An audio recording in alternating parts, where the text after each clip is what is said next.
Мамлекеттик органдар менен байланышты күчөтүүнүн аркасында кылмыштуу кирешелерди адалдоо жана терроризмди каржылоого каршы күрөшүүдө натыйжалуу жыйынтыкка жетсе болот. Адистердин белгилөөсүндө дүйнөдө маалыматтык технологиялар өнүккөнүнө жараша каржылык алдамчылык дагы көбөйүүдө.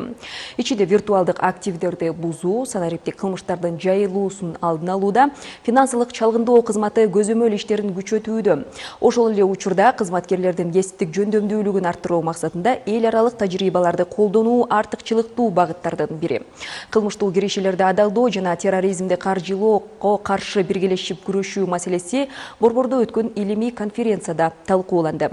Ага коңшу өлкөлөрдүн финансылык чалгындоо кызматынын өкүлдөрү, эл аралык эксперттер жана жергиликтүү адистер катышты.